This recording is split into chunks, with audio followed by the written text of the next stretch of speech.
Hi friends, welcome to my channel. AP వాతావరణ శాఖ నుంచి వెదర్ రిపోర్ట్ అయితే వచ్చింది. బంగాళాఖాతంలో మరో అల్పపీడనం అయితే ఏర్పడనుంది. అంతేకాకుండా మనకు ఇవాళ రేపు ఏ జిల్లాలో వర్షాలు కురనున్నాయి, దానికి సంబంధించిన వివరాలు కూడా అయితే తెలుసుకుందాము.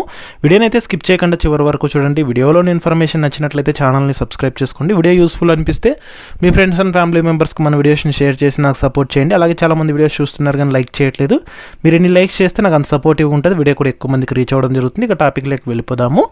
రాష్ట్రంలో రానున్న 2 రోజుల్లో తేలికపాటి నుంచి మోస్తరు వర్షాలు కురుస్తాయని అమరావతి వాతావరణ కేంద్రం అయితే తెలిపింది. ముఖ్యంగా ఉత్తర కోస్తా, రాయలసీమ ప్రాంతాల్లో వానలు పడతాయని అయితే తెలిపింది.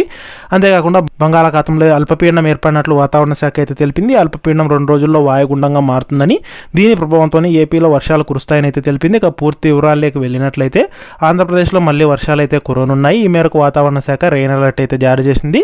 బంగాళాఖాతంలో మరో అల్పపీడనం ఏర్పడినట్లయితే తెలిపింది. ఈ అల్పపీడనం మరొక 2 రోజుల్లో వాయుగుండంగా బలపడుతుందని అయితే వెల్లడించింది. ఇక దీని ప్రభావంతో ఏపీలో అక్కడక్కడ వర్షాలు కురుస్తాయని అయితే తెలిపింది. అయితే దీని ప్రభావం పశ్చిమ బెంగాల్, బీహార్, ఛత్తీస్గఢ్ రాష్ట్రాలపై అధికంగా ఉంటుందని వాతావరణ శాఖ అంచనా అయితే వేసింది. ఏపీ మీద అల్పపీడన ప్రభావం అంతగా లేకపోయినా వచ్చే 3 రోజుల పాటు వర్షాలు కురుస్తాయని అయితే కనుక తెలిపింది. ఇక ముఖ్యంగా ఏపీలో ఇవాళ పార్వతీపురం, అన్నెమల్లూరు, సీతారామరాజు, విజయనగరం, శ్రీకాకుళం జిల్లాల్లో కొన్ని చోట్ల తేలికపాటి వర్షాలు కురిసే అవకాశం ఉన్నట్లు హెచ్చరికలు అయితే జారీ చేసింది. ఇక అంతేకాకుండా మరోవైపు సెప్టెంబర్ 20 నుంచి అక్టోబర్ మొదటి వారం వరకు కోస్తా జిల్లాల్లో భారీ వర్షాలు కురుస్తాయని వాతావరణ శాఖ అధికారులు అంచనా అయితే వేస్తున్నారు.